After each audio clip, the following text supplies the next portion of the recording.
पूरे समस्त मुनि संघ की सारे नमस्कार करती हूँ बारवा, ज्ञान का तो वरदान एक बार चाहिए। माता तू भाग की विधाता है तू, तेरा प्यार नाथ मुझे एक बार चाहिए। कंठे और लेखनी पे होगा तू विराजमान, माथे पे तो हाथ बात एक बार चाहिए। योगी तू है तेरा नाम, उससे न होगा ज्ञान तो अधूरा, बात केवल ज्ञान चाहिए। ज्ञान तो अधूरा, बात केवल ज्ञान चाहिए। बोले जलवायु माता की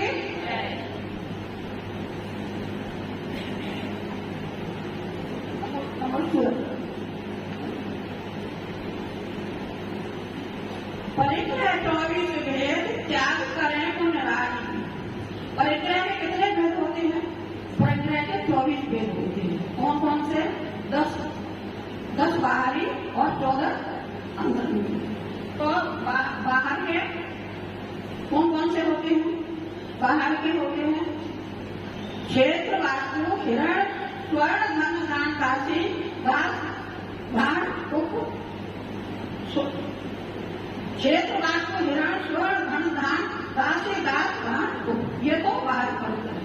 और अंतरंग के परिग्रह कौन से होते हैं?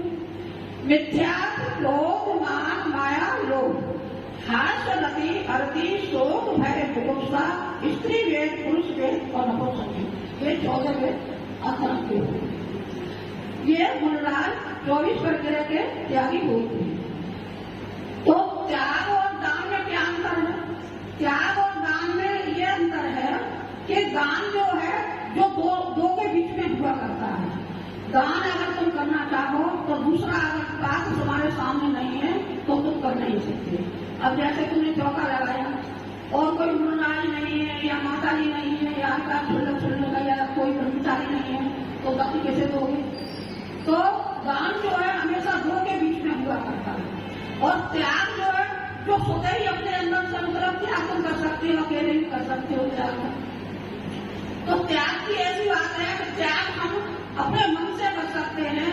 तो इसी त्याग के बीच में एक बार आचार्य श्री शांति सागर महाराज जी का विहार चल रहा था। तो एक मतलब व्यक्ति था, उसने अपने घर वाला छोड़कर कई जंगल में झोपड़ी बना दी थी। तो जब वो महाराज जी के बिहार में संगठन करने लगा तो महाराज जी से निवेदन किया कि महाराज जी आप मेरी कुटिया को पवित्र करें और मतलब मेरे कुटिया में आए विश्राम करें। तो बहुत निवेदन करने पर आचार्य जी वहां पर रुक गए। तो जब सवेरे बिहार हुआ तो लोग पीछे फिर जाने लगा तो बोला महाराज जी आपको मेरी कुटिया कैसी लगी? तो महाराज जी बोले कि कुटिया कैसी लगी? कुटिया तुमने घर परिवार का त्याग कर दिया लेकिन कुटिया अभी भी तुम्हारे मन में बसी हुई है। कुटिया कैसी लगी? तो फिर वो द्वारा गया तो उसने क्या किया? उस कुटिया को जला दिया, उसने आग लगा दी। उसने आग लगा दी और फिर आया आचार्य के पास, फिर बोला कि महाराज जी मैंने कुटिया जला दी है, अब कैसा रहा? तो आचार्य जी बोले कि कुटिया को तुमने बाहर की कुटिया को जला दी है लेकिन तुम्हारे अंदर की कुटिया जो है अभी तुम्हारे अंदर में बसी हुई है। तो त्याग कैसा करना? त्याग करना अंदर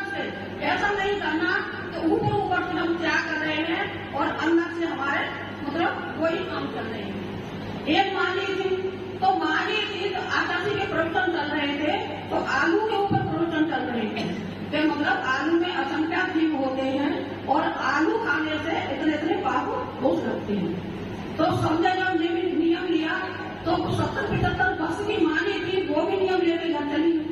जब नियम लेके घर चली गई और सर्दी का मौसम था, आलू का सीजन था, तो अब घर में रोज पराठे या मतलब कोई चीज ऐसी कचौड़ी वगैरह आलू की बनती। अब माँ जी बहुत परेशान हुई।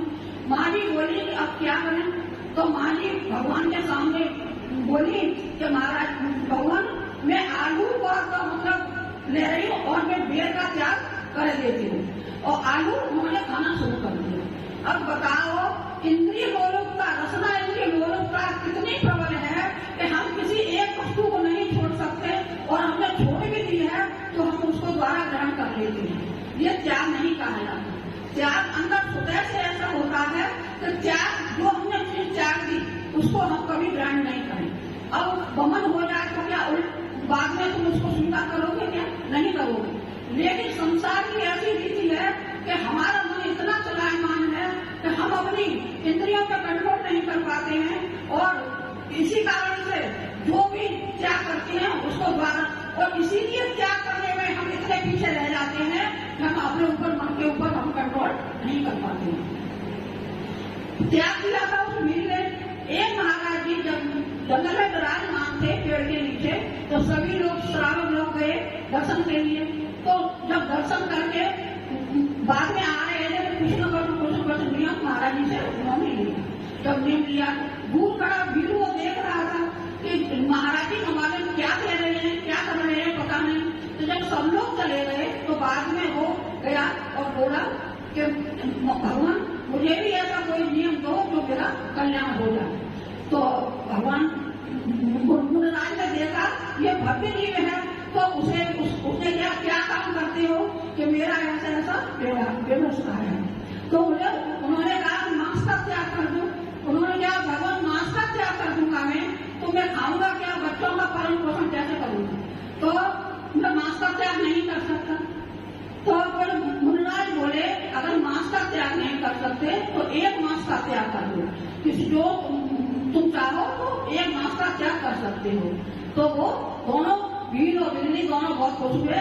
तो हाँ, हम कोये का मांस का त्याग कर रहे हैं और हम कोये का मांस कभी जीवन में नहीं खाएंगे। तो अब त्याग करके जो आ रहे, जब त्याग करके आ रहे तो त्याग के बाद में परीक्षा जरूर होती है। तब तुम कोई नियम संयम व्रत लेते हो तो उसके बाद में यदि तुम्हारी परीक्षा होगी, अगर उसमें तुम सफल हो गए तो ठीक है, और नहीं सफल हुए तो वो नियम व्रत सब टूट जाते हैं। तो उसके बाद में वीर बहुत बीमार पड़ गया। जब नियम लेके आया कुछ दिनों के बाद वीर की बहुत तबीयत खराब हो गई, बहुत ज्यादा। सभी डॉक्टरों को दिखाया, लेकिन सभी ने मना कर दिया। एक डॉक्टर ने कहा अगर ये कोये का मांस खाएगा तो ये शायद बच सकता है। तो अगर ये वीर को बात मालूम पड़ी तो वीर ने कहा चाहे ये प्राण करना मंजूर है, लेकिन मैंने जो मुनिराज से व्रत लिया है उसे मैं कभी नहीं तोड़ूंगा, और न उसको कभी, चाहे मेरे जान भले चलेगा। अब सब समझाने लगे। जब समझाने लगे तो किसी के समझाने से नहीं आया। तब सबने कहा तो भाई इसके साले को बुलाओ, शायद उनकी समझ से आ जाए, तो उनको वो समझाए तो उनकी समझ में आ जाए। तो उसके साले को बुलाया गया। जब साले को बुलाया गया तो वो साला जब रास्ते में आ रहा था तो उनको एक देवी मिली। देवी रो रही थी। तो रो रही थी तो उन्होंने पूछा भाई तुम क्यों रो रही हो? कि मैं इसलिए रो रही हूँ, तुम जिसे समझाने जा रहे हो वो मेरा पति बनने वाला है और उसने कोये का मांस का त्याग किया है, और तुम उसको मतलब ये नियम तोड़वा दोगे तो वो मेरा पति नहीं बन पाएगा। तो वो चला सारा जो था वहां से आगे बढ़ गया। जब बढ़ गया तो उन्होंने समझा, बहुत समझाया, नहीं उसने वीर ने कहा कि चाहे मेरे प्राण चले जाएं, लेकिन मैं जो मेरा त्याग किया है मैं उसका कभी भी उसको अपनाऊंगा नहीं। तो तो फिर जब कैसे कैसे हुआ तो उन्होंने कहा कि कोई बात नहीं है कि अब तक तो मेरा एक मांस का ही त्याग था, लेकिन अब मैं सारे मांसों का त्याग करता हूँ। अब मैं कोई भी मांस नहीं खाऊंगा क्योंकि मेरे जीवन का कोई भी भरोसा नहीं है। तो जब उसने पूरे मांसों का त्याग कर दिया तो अब सब समझा के हार गए। तो अब साला जो था वापस जा रहा था अपने घर। तो जब वो जा रहा था तो रास्ते में बड़ी देवी मिली। वो देवी मिली तो फिर वो रोने लगी। तो फिर साले ने कहा अब क्यों रो रही हो तुम? कि अब इसलिए रो रही हूँ कि कि अब जो मेरा पति बनने वाला था उसने सारे मांस का त्याग कर दिया, अब मेरा पति नहीं बनेगा, वो ऊंचा देव बनेगा, इसलिए मैं रो रही हूँ। तो कहने का मतलब ये है कि हम किसी चीज का अगर त्याग कर देते हैं तो उसमें हमारी ममत्व भावना नहीं होनी चाहिए। हमने जो त्याग कर दिया कर दिया, चाहे हमारे प्राण जाए, चाहे कुछ भी हो जाए, लेकिन हम उसको ग्रहण नहीं करेंगे। और वीर जिनकी मृत्यु हो गई और मर के वो स्वर्ग में देव हुआ। तो एक छोटे से त्याग की वजह से इतना बड़ा जब मतलब हो सकता है, तो हम आशा श्री माता जी इतना समझा रही हैं आपको सब प्रवचन के द्वारा, वैसे भी प्रश्नोत्तर के द्वारा, त्याग करो, लेकिन समझ में नहीं आ रहा कि हम क्या करें। क्यों नहीं समझ में आ रहा? क्योंकि हमारी इंद्रियां हमारे बस में नहीं है और हम इंद्रियों में कंट्रोल नहीं कर सकते। अगर मन को अपने कंट्रोल में कर ले तो हम भी अभी आगे बढ़ सकते हैं, लेकिन हम आगे बढ़ना नहीं चाहते, क्या करें? आगे बढ़े तो हमें ये डर लगता है कि हम बीमार पड़ गए। हमने कई माता जाती है रात को, तो हम क्या ये त्याग कर लो, ये त्याग कर, अरे माता जी त्याग तो कर दे, बीमार पड़ गए तो कौन सेवा करेगा? अब बताओ, पहले से ही तुम बीमार पड़ रहे हो, तो जब जैसी भावना भाओगे वैसे ही आगे होता है।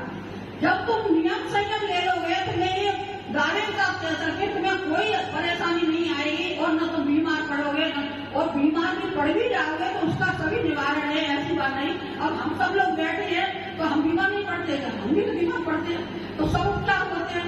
लेकिन आपको नियम बदल लेने में आपको बहाने की मतलब होती है, हम ऐसा कर लेंगे तो ऐसा हो जाएगा, ऐसा कर लेंगे तो ऐसा हो जाएगा, ऐसे करते करते पूरा जीवन अपना चला जाता है, लेकिन हम कुछ भी नियम संयम कुछ भी ग्रहण नहीं कर पाते, और जैसे आएंगे दुनिया में वैसे ही वैसे पूरे चले जाते हैं। और ये मनुष्य पर्याय जो है कितने मुश्किल से मिली है, ये मनुष्य पर्याय, उसको यूं ही गवा देते हैं। इसका कुछ भी हम बिल्कुल साफ नहीं जानते इस मनुष्य पर्याय का क्या कीमत है और क्या इसका वो है। अब मर करके जैसे आए थे वैसे ही चले गए। अब इस मनुष्य पर्याय से ही 4 चौराहे हैं, तुम जहाँ भी जाना चाहो जा सकते हो, नरक में बोले जा सकते हो, मनुष्य पर्याय में भी जा सकते हो, तिरंज में भी जा सकते हो और देव में भी जा सकते हो। ये तुम्हारे सब हाथ में है कि तुम हमें कौन सी पर्याय में जाना है। अब ऐसा तो हो नहीं सकता कि दोनों हाथ में लड्डू रखो, एक हाथ का लड्डू छोड़ोगे तभी दूसरा मिलेगा। दोनों इधर संसार में भी फंसे रहो और इधर तुम्हें सब कुछ मिल जाए, ऐसा कभी 3 काल में भी नहीं हो सकता। अब ये गुरुदेव समझा रहे हैं, अब इस गुरुदेव को क्या तुमसे लेना देना? गुरुदेव इसलिए समझा रहे हैं, तुम संसार सागर में फंसे हुए हो, तो कोई जीव ऐसा हो तो मतलब बाहर निकल के आए तो अपना मतलब उनका संसार खत्म हो और अपने जीवन की मतलब ये है कि अपने जीवन को शुद्ध बनाए और ये नियम संयम लेकर के अपने जीवन को शुद्ध करो। इतने बड़े आजाद कमेटी तुम्हारे सामने बैठे हुए हैं और ये हमेशा जो रहने के लिए नहीं आई। अब इतने समय निकल गया है, इतने समय निकलने के बाद और भी समय निकल गया है, इनका यहाँ से बिहार हो जाएगा, फिर आपको कोई समझाने यहाँ नहीं आएगा। इसलिए थोड़े नियम संयम व्रत लेकर के अपने जीवन का उद्धार करो। वही सुंदर शंकर जी महाराज की